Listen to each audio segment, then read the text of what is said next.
We invite you on a very special journey, a journey which truly moves me.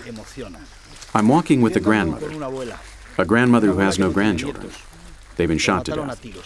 They destroyed her life, her land.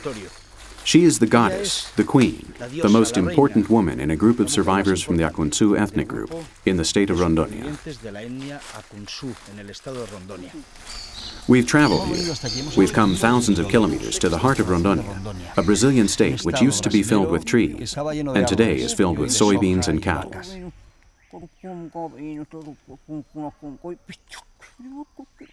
This woman knows the secrets of the jungle and is going to accompany us throughout the program. She is part of this ethnic group, and she is charged with keeping the fire always lit. Her grandchildren will not be able to see a better world. The Akuntsu are in danger, the end of the world on a television program.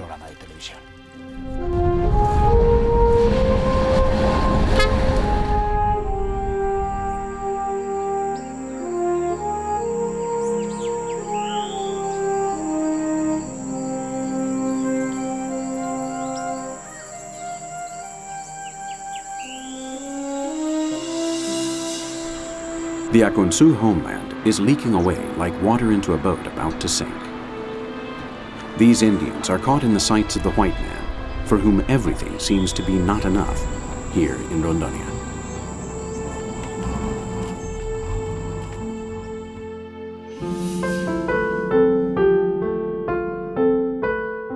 Every day, the newspaper headlines in this heart-rending area of Brazil read as if they had been written several centuries ago.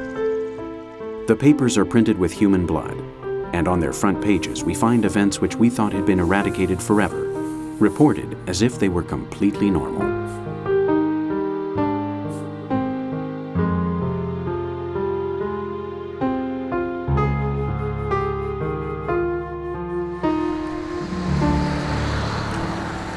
In Porto Velho, Rondonia's capital, we find the headquarters of a courageous newspaper which has for years borne witness to the massacre.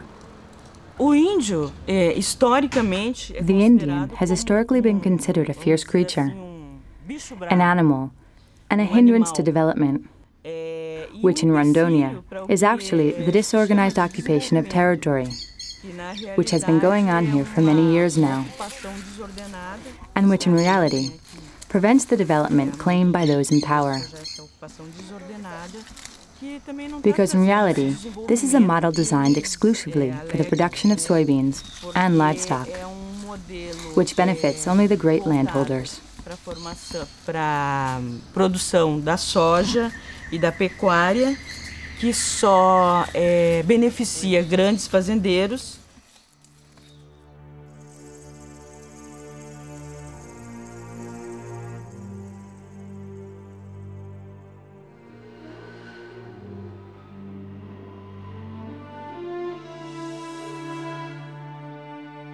Since 1956, the state of Rondonia has owed its name to this man, Marshal Rondon, wholehearted defender and champion of the Indians in the past, in supposedly more inhumane times.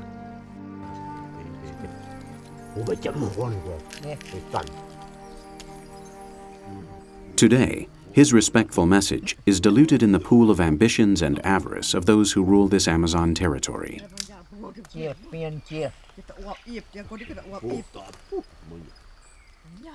These human beings seem not to exist, to count, for those who govern Rondonia. The Akunsu tribe is made up of just 6 survivors, and it is around them that this film is centered.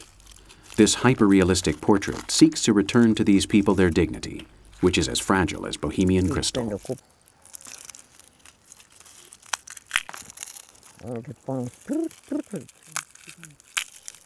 Ururu, the grandmother of the group, carries on in spite of everything, seeking her treasure.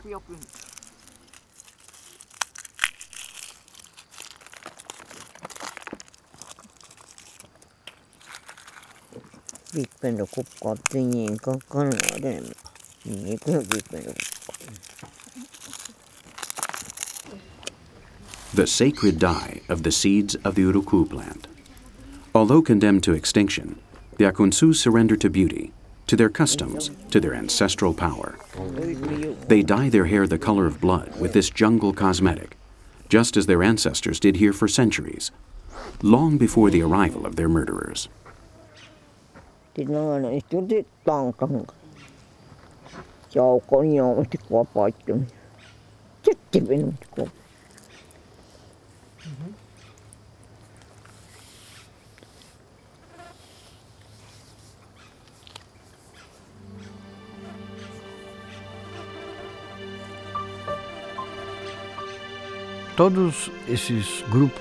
All of these groups of humans are subjected to economic pressure.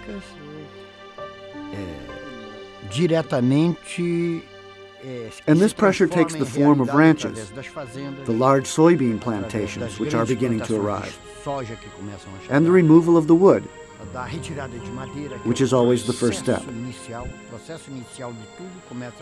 The start of all the destruction is exploiting the wood, and later the access to the large ranches and other aspects in which the state takes part, such as the construction of roads and hydroelectric projects. All of this is a part of a process which we call development, and which involves these people. So here in this place, we have almost all of the threats I have mentioned. We have the wood, the ranches, and these Indians are threatened, and now the soybeans are coming in. This is therefore a process which poses a threat to them in every way.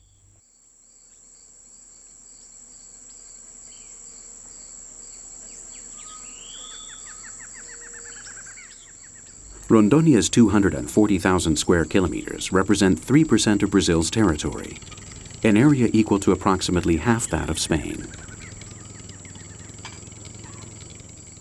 But it appears that this territory's 1.5 million inhabitants do not wish to share it with the natives.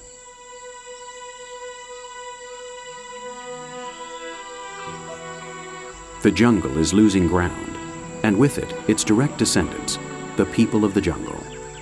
Those who thousands of years ago inherited this green treasure, which today they roam as captives.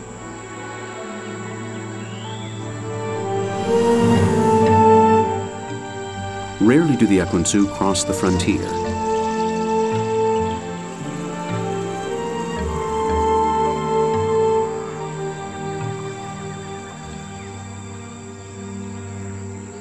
It's almost impossible to see them out in the open, exposed, outside their beloved jungle. But today, our camera has captured one of these dangerous forays. At the very gates of their house, where until just 1 year ago the trees were as tall as cathedrals, today there graze thousands of cattle.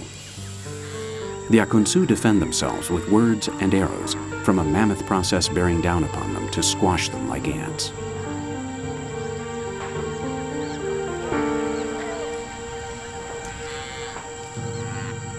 These images are just a symbol, an exclusive document.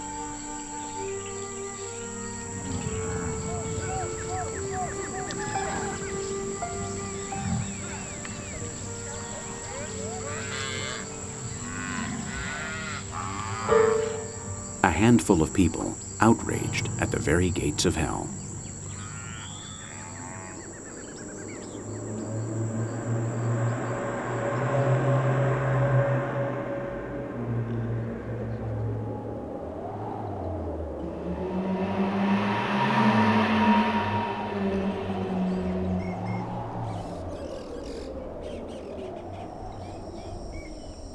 These two families have less and less territory.